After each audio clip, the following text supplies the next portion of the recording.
that. Okay, 2029 is on its way. We talked a little bit about application and use cases. We talked about the Sinclair and how they're doing, and you have the feeder hitting the PoE picking up loads. We talked about whether or not you're integrating class 4 with a piece of equipment. Not happening yet, but possible. Sure. Security cameras, wireless access points. And I thought that they just, in the code, didn't they last cycle permit the use of this for emergency systems, like your emergency lighting and exit signs? I think so, yes. I think Yeah, that was probably my PI, not 7. No, it's 700. Yeah. But I was thinking that the 400 articles, that's the low voltage stuff. Yeah, no, but there was something in 700, I thought, for what would that be called? One of the things I did for 23 was just search the code for class 2 and 3. And then anywhere where I thought class 4 could be used, I put a PI in to add class 4. Yeah. And so it might be allowed. Not that I know anyone does it. We just know it's never going to get built if it never gets allowed. That was the way, it's a chicken and egg thing. There it is, 711. There it is in class 4. So, so you added class 4 in for separative circuits and protection. So, and I knew, like, the one consultant that was out in California, he was picking up emergency signs and stuff like that on class 4. So, or the volt server pulse power stuff. Right. But yeah, so you have it you can use this technology in your life safety circuits, which again speaks to the reliability and the capabilities of in my opinion, technology. Because the transmitters are centralized and the receivers are out at the load end, latent benefit of it is you actually have a UPS of sorts, because you only really need to back up the transmitters. And in doing so, you've backed up all the loads to distribute to. Yeah. Very smart. Yes.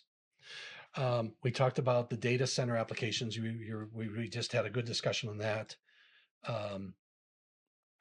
Edge computing, agricultural. That is another place that the marijuana grow houses really are looking at FMP because it's a wet environment.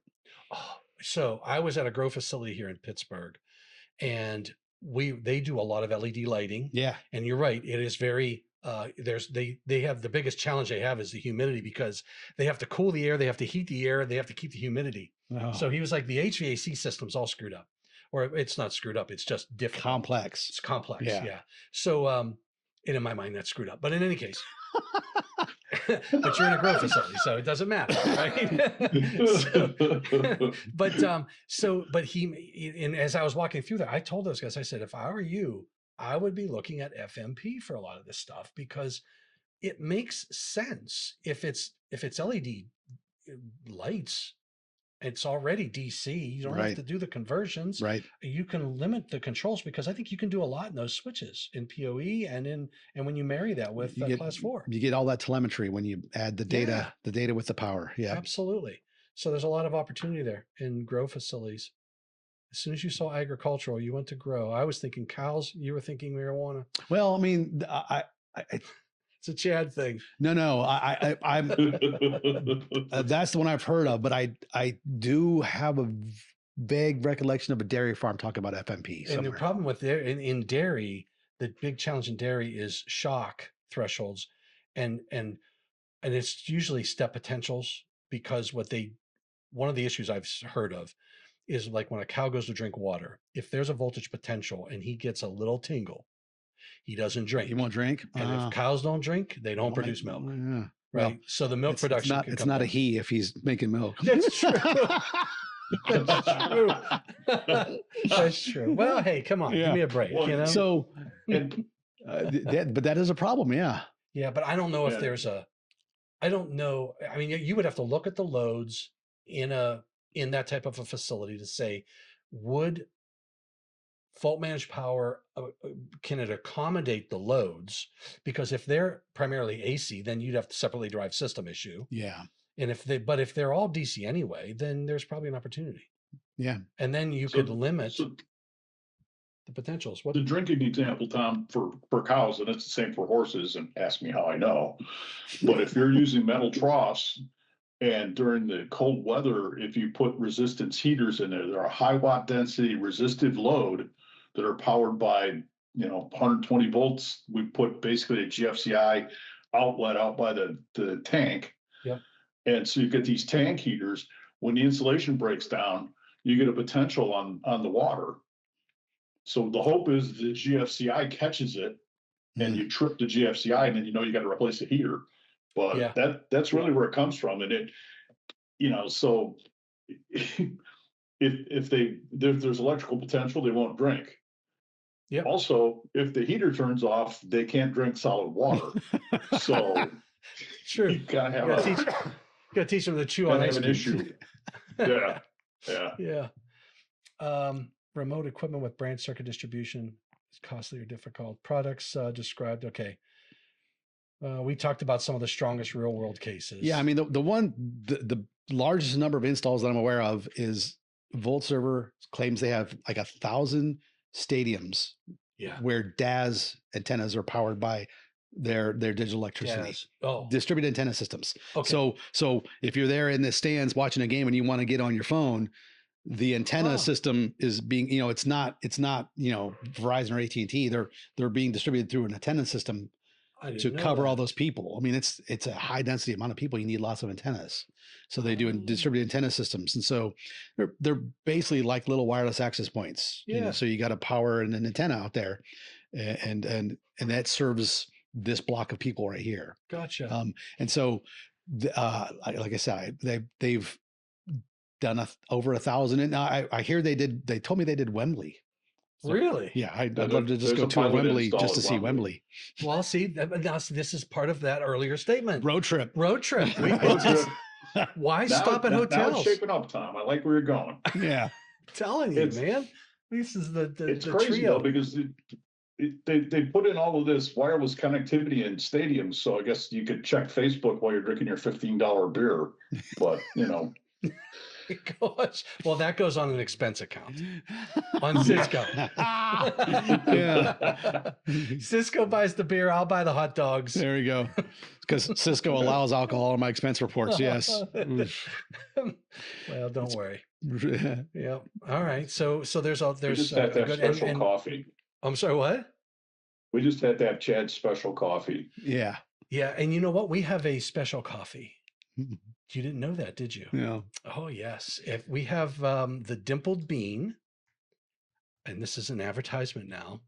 Because we moved to the advertisement. We moved to the advertisement. So dimpled bean is any coffee sold here goes to fight canine cancer. Oh, we're selling bows. That's great. Yep. And then there's this special Jake's coffee, which is done, which is sold out of Puppy Paws down in Louisiana, and Jake's Coffee French Roast Coffee Special Edition. It's got Jake, and Jake is, I'll show you Jake. Jake was your dog, I take it? Yes, that was this little guy right there. Oh. He was a Labrador, and he passed away from cancer, young age. And so we said, we worked with Ohio State University a lot, and they were just absolutely great out there. So if you go to in this website, we have our charities up here. So we don't handle any money. It all goes Puppy Paws. If you buy that coffee, you buy it from Puppy Paws. They send proceeds to one of these two funds, either 318765 or 31599, and it goes to the Veterinary Medical Oncology Research Support. That's nice. Yeah. So we started that, and we just started doing it. We had a nice lady. I forget where she's out of, but she makes she makes the bows for us, and they're coffee. They've got a coffee bean on them, and one's for a female, one's for a male dog, and probably have a lot more stuff coming, but we're gonna have our whole line of coffee because engineers drink coffee. I must not be an engineer. You don't drink coffee? I don't get it. Oh man, see, I'm glad I didn't make a pot. I tried it again last year, and when Bob's talking special coffee, that means I spice his coffee up. Oh, Okay. So in other words, next time we're at a NEMA meeting. You remember the Torrance meeting last year when we were out on that deck? Yeah. And how we went through a bottle of Bullet in an evening? Yes. Oh, that is. wow. That's right. Yeah. The big bottle of Bullet disappeared in no time. It was amazing. That was a huge bottle of Bullet. Mm-hmm. Man. All right. So now we know the story. The Paul Harvey, the rest of the story. The rest of the story. Absolutely. And we sort of talked about design and installation, right? And inspection. I mean, they're looking for listing requirements. We talked about the cables and the conductors, the bundling, the routing. Yeah, really. One of the pushes to bring Chapter 7 up near the front of the book is so that some of the perception was, well, Chapter 8, we don't inspect that. And Chapter 7 sort of fell underneath that too, sort of gray area. It for sure gets inspected because, for one thing, like when someone goes and installs communication cables, they're typically going to punch through the firewall. Yeah. And if they don't do that correctly, they've compromised the building. Yeah. So inspections have to happen, which means you need to get permits and all that stuff. But when an inspector looks at the fault managed power system and they're like, oh, this is new, I don't know what we're looking at. We want to make it easy. Is there a listing on the transmitter? Is there a listing on the cable? Is there a listing on the receiver? And then there's a couple of installation requirements for the cabling, very much like the Class 2 system. So if you're familiar with that, you should be familiar with it. Should be pretty easy for them. So it shouldn't be a huge learning curve for them to get familiar with how to inspect these things. Yeah, should be easy. Yeah. Piece of cake. Famous last words. And that really reduces the friction that you encounter with adopting new technology. It's, the easier you make it to install and inspect, the lower friction of it going in. Yep. If you make it real cryptic or you put it in hey, don't worry about it, we'll put it in, don't you worry, And I think that's one of the things that you said earlier. You made the statement about like being on a code panel, and you were new to 3 and you didn't understand this or that. Yeah. Your job was it's got to be clear and concise, because as a manufacturer or a contractor, when an inspector comes in, if it's easy to enforce, if the language is clear, and you read it and you go, okay, I get exactly what this is saying, you can look at the installation and verify it. Yep. It limits the red tags, it limits the discussions, the debates, and rework after the fact. Right. So when we have good clarity in the code, we have efficient installations and inspections, and that helps everybody. So agreed. Motherhood and apple pie. All right. Drawings. I don't know if there's common installation mistakes. I don't know that I've seen enough installations to know the common mistakes. Yeah, well, those are that's going to be in discovery. Yeah. Market adoption. And barriers. Yeah, I mean the barriers have been the HJs. I mean, wait, not permitting it, or hand holding them because they're not familiar with it, and so that doesn't scale. Like if you want to, my company wants to do thousands of these things, and I can't go hand hold at HJ at each one of these installs. So we're trying to get over that by making sure we have clear code language. Yeah, again, easy to read. Yeah, that and makes understand. A lot of sense, and that helps the engineers who are designing the systems too. Yeah, right. And product availability, it's there. I mean, we got two of the major. I mean, we got the guy who listed the first product. I remember seeing the notifications, and I'm like, we don't have a Class 4 system, Cisco. We partner with Panduit, and we resell their system. Oh, okay. Yeah, that's cool. Yeah, excellent. Listing and certification. Just do a little commercial for the FMP Alliance too. That one of the big barriers that we encounter is education. Yeah, so. We formed the alliance to help with the education. To form an ecosystem of manufacturers and people who make client devices or want to make client devices, installers. We're up to almost 30 members now, starting out with 5 founders that included Cisco and Panduit. But it runs the gamut from progressive installers that want to get after the technology to people that make components that go into the installation.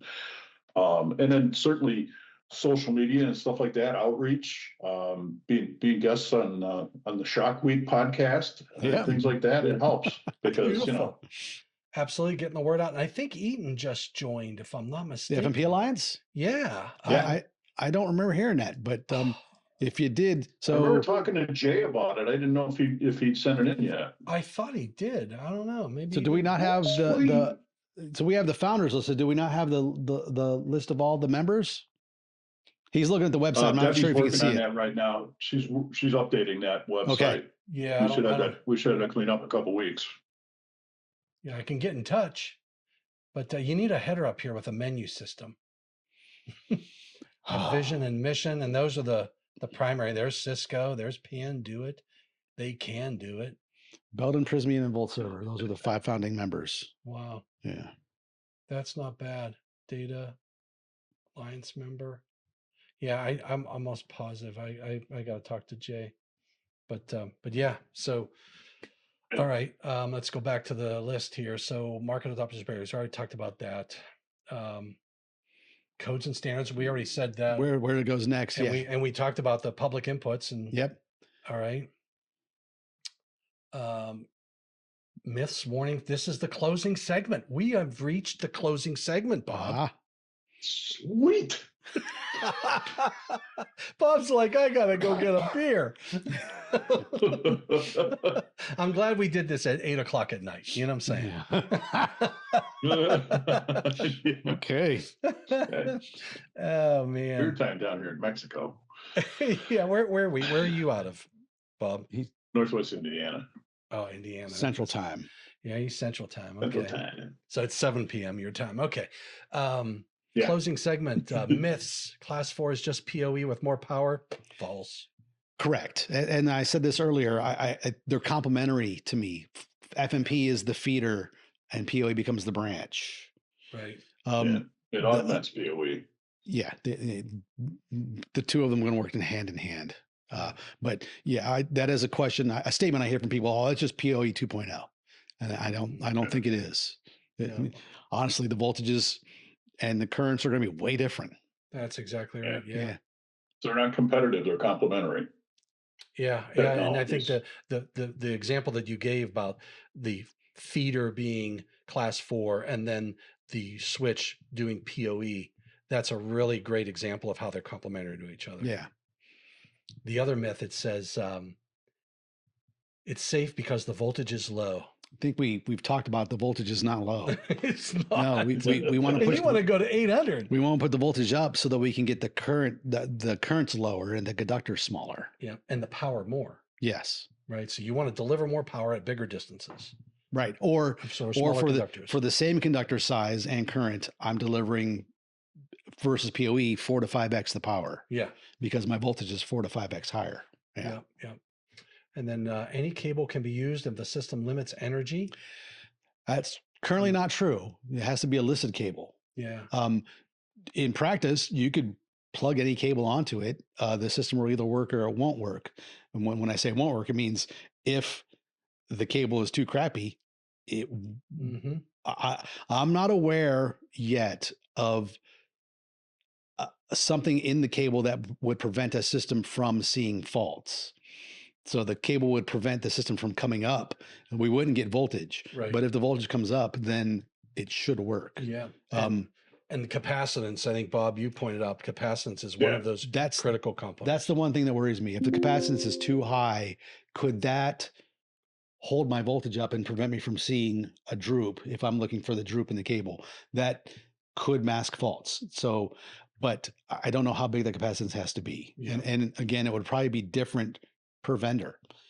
And so if we're trying to figure out how to make a uniform cable, we'll have to talk to each vendor and ask them what capacitance we need to be at. And we just make sure we stay below that number. And that's why you always buy listed product for the purpose, because it's tested and it's known to work and everybody uses it that way. So and I always say, you can do these other things, but you're on one of those dirt roads that says travel at your own risk. Yeah. The double black diamond ski slope, and you're used to the bunny hill. That's right. I don't ski because I'd pull a Sonny Bono for sure and I'd wrap myself around a tree. There is no way I would do that. Sonny Bono. Big dudes have respect for gravity. I'll say that. I'm telling you. Ask me how I know. The NEC alone provides proves the system is safe. I wouldn't say not alone. No, No. it helps give you guidelines for a safe install, but the proof would come from the listing, would be my guess. Yeah. And it's a system. It all works together. Yeah. It has to be installed correctly per the code. It has to be a listed product in this case and tested correctly and all that good stuff. Yep. And then you're applying all the right parts and pieces. The transmitter and receiver, they all work together. So yeah, I think that's and again, to reinstate, it's going to be one vendor's transmitter receiver. If you buy a transmitter from one vendor and a receiver from another, they're probably not going to work. Yeah. And do you now? Probably. You mentioned the cable. You mentioned about using multiple cables. Do you ever see this system getting to a point where I could use anybody's transmitter with anybody's receiver? I think in the future at some point, yeah, we're going to have an interoperability standard for that. Yeah. But that brings in its own problems because, as we said, each one has their own proprietary method. Yeah. So it means we have to figure out what all the methods are, boil them down to this center core. Yeah. And that interoperable system is probably less capable than each one's system by themselves. Yeah. But I mean, it's certainly someplace I think the industry wants to be eventually. Yeah. We're just not ready for it yet. And you could, I mean, if I would put my little metal hat on, I would say in the future, you could probably put the system together and it would recognize, all right, I've got a Cisco this and a J whatever that. So I'm going to go back to this, like you said, this limited system, which is compatible. Yeah. But then if I had the Cisco this and the Cisco that and the right conductor, then I am the true value of the Cisco system. I have these other things, right? Which is that secret sauce. That's Yep. Yeah, I like it. And I think every vendor would have that, Oh, absolutely. Everybody, just like if you just look at like Schneider, Eaton, GE, ABB, and whatnot, we all have strengths and weaknesses. And you get into one system and you think, wow, I love this. But you might look at the other guys and say, but I really like that about theirs, but they don't have this. Right. And it's all what's of value to you. So right. Everybody's got something. We'll get there, but there's consumer expectation, right? I mean, you don't think when you're in the kitchen getting ready to make margaritas that you can't plug the blender into that outlet because it's not compatible. I mean, it's like, okay. Yep. Same outlet for the coffee pot, blender, air fryer, whatever. And absolutely. FMP will have to get there. And hopefully it will. And then there's a myth 5 where it says class 4 eliminates the need for qualified people. True or false? False. Agreed. False. False, because everybody's going to need some core electrical skills. And as we said earlier in the conversation, low voltage guys have got a lot of the infrastructure installation skills, but anybody needs to have some manufacturer training to get it done. It's fairly simple, but you want to make sure that you put it in right. Because the thing with fault managed power is if you hook it up in a way that it faults out, it doesn't turn on. Yeah. Well, you better know what you're doing. Yeah. Yeah. We had this discussion. I know we had this discussion at NEMA as well. And here's my thoughts on it. Mm.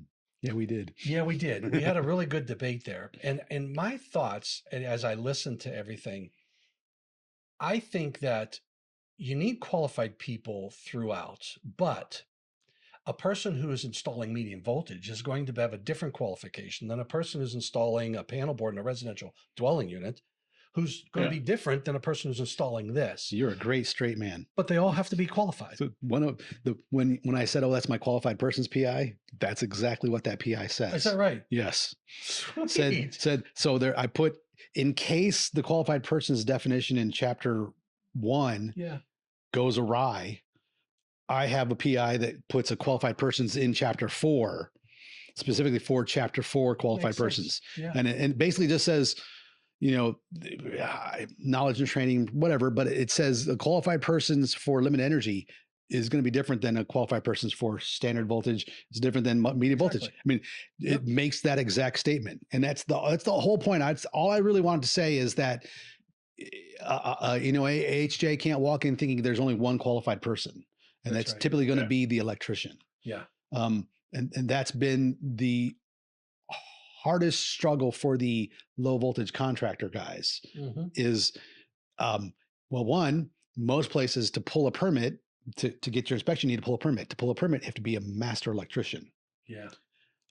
So my hope with this reformulation of the code, we have chapter 2, chapter 3, chapter 4. We can get a chapter 4 master electrician that's, a low voltage contractor can get easily, and not have to know the rest of the book, and not have to know, why would I have to understand, 3,000 volts AC?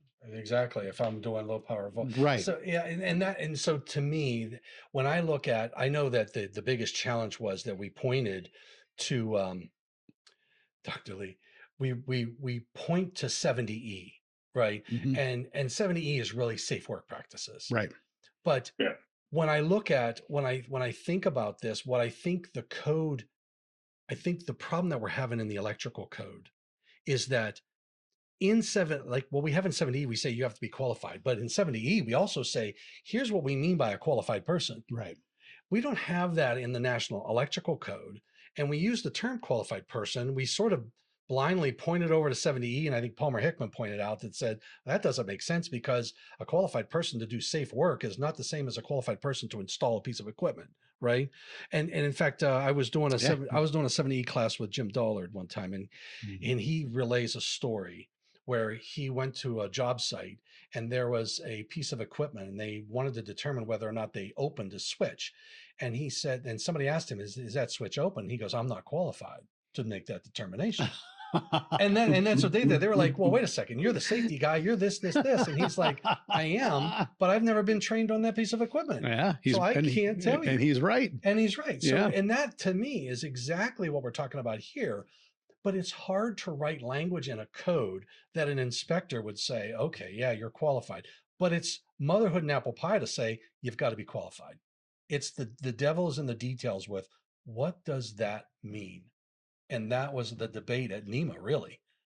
We got into that. That was a really good discussion, I thought. Yeah. And I'm glad that I think IBEW was there and a few others were there to hear that debate and that discussion, because it really brings the real issue to the table.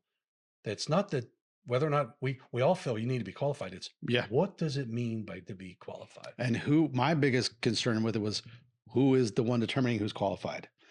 Oh yeah. If it falls back to the HJ, I'm back to square one where I've encountered it. The good old boy network. I talked about this at NEMA. You get these guys that the HJs are often old electricians. They were electricians at one point, right? And they haven't done the power limited stuff. They may not have done it. And again, I mean, they're it's not a knock against them, but they're going to default to the electricians because that's what they know. That's right.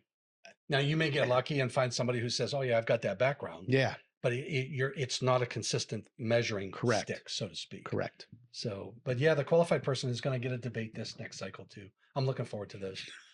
I'm loving it. Really? Oh, I'm loving it. How about final? It's not guest questions. Why don't we just do final statements? Is there anything you want to share that we haven't shared as a farewell to all of those who are going to be watching this? Millions of people are going to be watching this viral video. Viral. I thought we were very thorough. I think we covered a lot. I don't have any plugs because, like I said, we just resell their gear. So go check out Panduit's. If you're interested in FMP, go check out Panduit's website. And if you don't want to buy it from us, you can buy it from Cisco. I do know Cisco has put together some kind of like like a demo kit. Yeah, you can buy a demo kit from us with Panduit gear, so you can start playing around with it and get comfortable with it. I don't know what it's called. I'm terrible. I'm not on the sales guy. I'm not a marketing guy. Yeah, I'm an engineer. We're engineers. Yeah. That's the thing. We're technical people. So Cisco has coined the term to talk about these technologies, basically PoE and FMP, of the energy networking. I think that Denise Lee and David Smith came up with that one. And I think that really puts it in perspective is that we network your data now, we're going to network energy too with it. And I think that's kind of a cool way to look at it. You wrap your head around that concept a little bit, and it really brings things into focus, I think. And we don't want people to be afraid of fault managed power in class 4. It shouldn't be an unknown. Yeah. We're getting better in the code. There's a lot more materials. There's a lot of videos, including this one, to help you understand what fault managed power is. Don't be afraid of it. Think about it. Think about opportunities. Use it on your next project, regardless of the manufacturer and who you're dealing with, who has solutions out there. And there are going to be more, I'm sure, in the future, just because the technology, I think, to your point, Bob, it's, what'd you call it? The best bet or something? It's a big bet. The The big big bet. bet. Yeah. Yeah. Yeah. Yeah. And And it's a for bet, I some think, jobs, that will, it's handier than pockets on a shirt. For other things, like a 100 horsepower chiller, that's still going to be 483 phase, man. exactly. But the guys at the hotel did a great job in leveraging the technology. It's being able to think out of the box, understand the fundamentals, understand the technology, what its capabilities are, and then look at a project and say, I wonder if I can use it here. Will it save me money? Will it Yeah. make life easier for me? But don't stretch it. In the hotel, one of the things I remember hearing about that they did, so they, of course, they have the chiller on top of the building Yeah. to compress the liquid, distribute it down to the room. The blower, as I understand it, is PoE powered. So they got a Really? 60-watt blower motor to actually cool the room. So the compressor is AC powered, but in the room, Yeah. they have very little AC powered in the room. They have to have a convenience plug. Yeah. So like you have sleep apnea, Sure. you have a machine, you need to be able to plug that in. Yep. So there's an AC outlet in the room for that. There's one in the bathroom for hair dryer, shaver. But my understanding is their hair dryer in the room. I didn't look. I was told that it was DC trickle charged and it was battery powered. Did you happen to look at it, Bob? That was a side conversation we had with Lewis, and I think Farouk, Lewis's partner, feels that because of the efficacy of batteries, like, I mean, think about how much stuff is a 20-volt battery or an 18-volt Milwaukee battery that used to be compressed air or AC powered on a job site. He's saying intermittent high wattage loads like a hair dryer could be battery, where PoE trickle charges the battery. Your wife dries her hair before you guys check out and head to the airport, and puts it back in the thing, and it charges back up for the next user. And that eliminates the convenience outlet. That's Farouk's vision, I think, for what you're remembering there, Chad. Yeah. Okay. So I didn't remember if they did that in a hotel. No, they didn't have it implemented, but remember behind the hotel, there's that other office space where they're kind of their playground. I think they might have modeled it back there. I think that is an effective use, because we talked about, I had a good discussion with a gentleman from Schneider about the DC power, the structure of the house, and why it's taking off in some areas. And I was thinking that it was more of those locations where they didn't have AC power, right? Like the lower, I guess you'd say the ones that are way out there in the areas where you'd say, well, there's not a lot of technology. Mm-hmm. But his argument was, and he made a very, very good point, that it's the very high populated dense areas where they're using more energy. And if you can take, like he just said, that if you took, like, say you had a mixer, and you use a mixer, and if I turn a mixer on, it's going to pull a lot of current to get that motor going, right? For the short spurts of time. If I make that run off of a battery, I've reduced my footprint of energy draw on my distribution system because I'm getting it from local stored. And then when I'm done with it, I plug it back in, and then it trickle charges, and it charges up the battery for my next use. Right. So I've lowered my demand, and now I can get more capacity out of my power distribution system. That would be, if it's true for smoothing out the demand, basically. Exactly. If it's true for a neighborhood, it would be true for a building like this. Yep. Like we bought my wife bought a little handheld mixer, and her and I are in the kitchen, and I'm unboxing it, and we're talking, and I take it out of the box, and I'm looking for the cord, and there's no cord. It's battery powered. It was battery powered, and it was USB. And then they give me the brick. Okay. You got those laying around. Yeah, I got those laying around. So then I'm like, oh, wow, this is pretty cool. So then I plug it in, I charge it up, but she can make a drink. She could chop up, what do you call it? Like vegetables or whatever. And then it's using the power from the battery. And then we just put it away. And I'm like, that is just like drills and tools that I use in my, right. Even my lawnmower. I bought a lawnmower that's battery powered. You did. Yeah. And I'll tell you what, I get rid of the gas, but it's not a cord and plug, but my hedge trimmers, I got rid of my plug-in hedge trimmers. I got battery operated hedge trimmers. I don't have to worry about cutting the freaking cord anymore. Right. How many shock hazard associated with that? Can't tell you. I don't think I have an extension cord that hasn't been repaired. Oh my gosh. Yeah. I'm the same way. Even my amp, I've got an amp over there. I've got a little crate for my Fender. I accidentally cut it. So it's all boogered up. But in any case, that is I think there's an opportunity for that, and I can definitely see why they would leverage in that hotel. Yeah. Beautiful. All right. So what else is that it? I mean, yeah, that's. I think this did a very. Should we read the strong closing statement? I like that. Read the strong. Can you read it? The big takeaway is that Class 4 is not about ignoring electrical hazards. It's about managing them differently. True. Yeah. The technology, the listing, the installation rules, and the qualified people involved all matter. When those pieces come together, Class 4 opens the door for new ways of safely distributing power in modern electrical systems. Wow. AI is pretty good. He did good. And that is we use ChatGPT. We lost your video, Bob, but that's ChatGPT. Yeah, I'm having some bandwidth issues, Tom. All right. I heard it called Cheat GPT. I think that's fantastic. It is. It's and I mean, a good name for it, Cheat GPT, because it does feel like you're cheating.